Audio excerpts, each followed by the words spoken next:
Hello, हाय, नमस्कार. मी सीमा फडके. आज आम्ही आपल्या समोर काहीतरी वेगळं सादर करणार आहोत. हो, आम्हीच बरोबर ऐकलंय तुम्ही. कारण आज मी एकटी काही सादरीकरण करणार नाही, तर आज माझ्यासोबत आमच्या रियुनियन नाटकातले माझे सहकलाकार श्री दत्ता शेटे हे देखील सादरीकरण करणार आहेत. नमस्कार.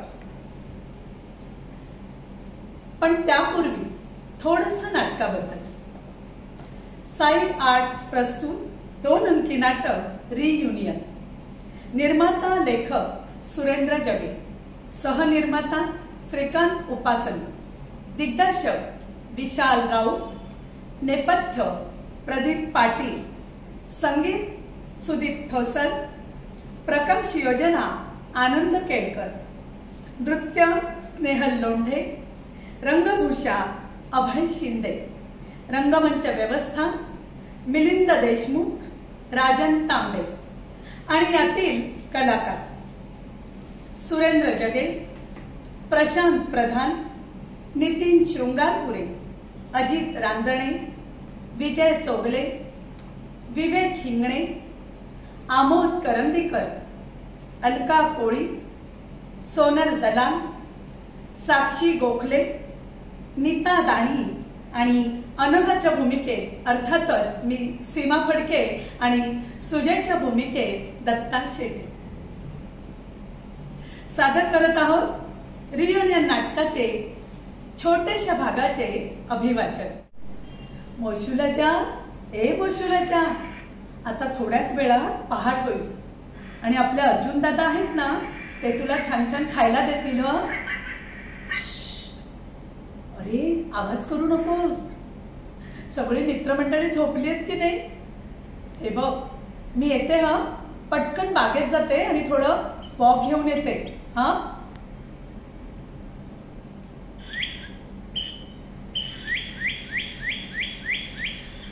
ही कोण येते?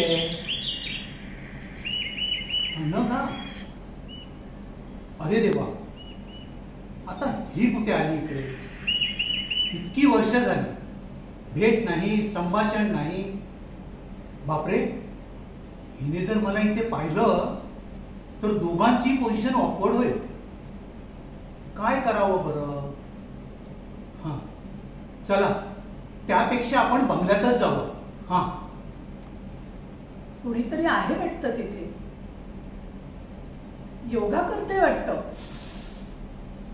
पाहिलं वाटतं बहुतेक. आता काय करू? पण का मी का पळावं? नाही, आपण आपलं कार्य चालू ठेवावं. आपला योगी तर नाही ना हा? हो, सुजयच. नाही, नको. काल चुकून समोरासमोर आलो खरं, पण आज पुन्हा नको. छे, आज माझं मन असं सारखं विचलित का झालंय? का आठवतायत ते जुने दिवस? किती सुखद आणि गोड आठवणी होत्या त्या. हो, तुझ्याशिवाय क्षणभरही करमायचं नाही मला. अरे, माझं तर सर्वस्व होतास तू. खरं तर तुला विसरण्याचा मी खूप प्रयत्न केला, पण नाही विसरू शकलो. आजही त्या आठवणी पुन्हा जगाव्याशा वाटतात रे. नाही सुजय, नाही. नको पुन्हा त्या आठवणी. कितीही प्रयत्न केला तरी अजून मनातून जात नाहीस रे तू. मनाने खूपच जवळ आलो होतो आपण. हो ना. आणि बिनतारी संदेश कसे पोहोचायचे ना आपले. ना फोन होते ना मोबाईल. संध्याकाळ झाली की बागेतील त्या बाकावर बसायचो आपण. किती गप्पा व्हायच्या. हो ना. कधी शब्दात तर कधी शब्दाविना. सुजय, अरे प्रेम काय असतं हे पहिल्यांदाच अनुभवलं होतं.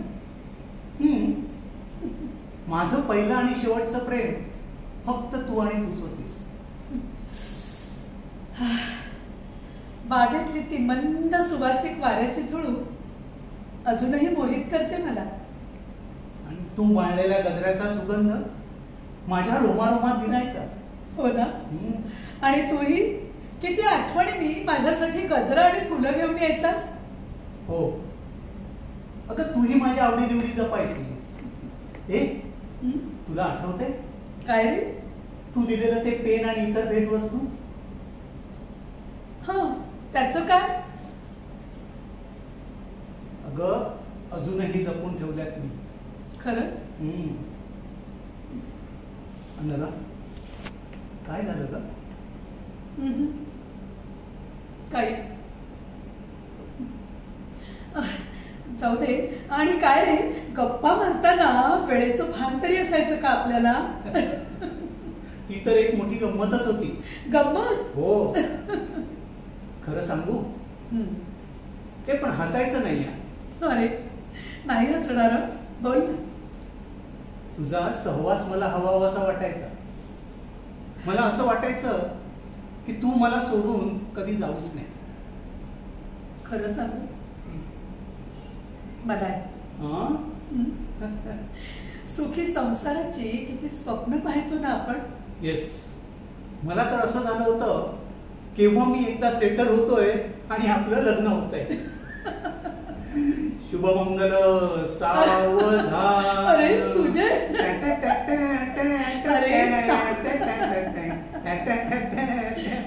तू ना. आणि त्या गोड स्वप्नात मी मात्र अगदी हरवून जायचे. आणि मग आपल्या गप्पांचा ओघ इतका वाढत जायचा की काठी आपल्यात माळीकाका यायचे आणि म्हणायचे ओ लवकर उठा आता. आणि तेव्हा आपण उडायचो. म्हणजे उठायचो. तू पण ना. तुला आणखी काही गंमत सांगू? सांग. तू कधी ऑफिसला नाही आलीस की मी एकटाच जाऊन बसत असे त्या बाकावर. फुलांचा तो सुगंध अजूनही विसरलो नाही बरं. आणि तुझी भेट न होणं ही अगदी शिक्षा असायची माझ्यासाठी. हो सुजय. बरं बरं बरं बरं. हो हो हो. आई ग किती जोरात चिमटा काढलास ग. बरं झालं म्हणे जोरात चिमटा काढला. तुला ना असंच पाहिजे. असंच पाहिजे म्हणे. काही म्हण. 5 वर्षांचा तो काळ. What a romantic it was. Yes. कसा गेला कळलंच नाही. हो ना. पण नंतर मात्र एखाद्या चित्रपटात घडावं अगदी तसं घडत गेलं. खरंय. आयुष्याने वेगळंच वळण घेतलं. काय होतं बरं ते वेगळं वळण? अनघा आणि सुजयच्या आयुष्यातलं जाणून घ्यायचंय तुम्हाला? भेटूया पुढच्या भागामध्ये. पण त्यापूर्वी सीमा फडके 8240 या माझ्या युट्यूब चॅनलला सबस्क्राईब करा, लाईक करा, शेअर करा, कमेंट करा आणि हो बेल आयकॉन आठवणीने प्रेस करा. म्हणजे पुढच्या सगळ्या नोटिफिकेशन्स तुमच्यापर्यंत पोहोचतील. येस. भेटूया पुढच्या भागात. पुन्हा आम्ही दोघं याचा पुढचा भाग घेऊन येतोय. धन्यवाद. धन्यवाद.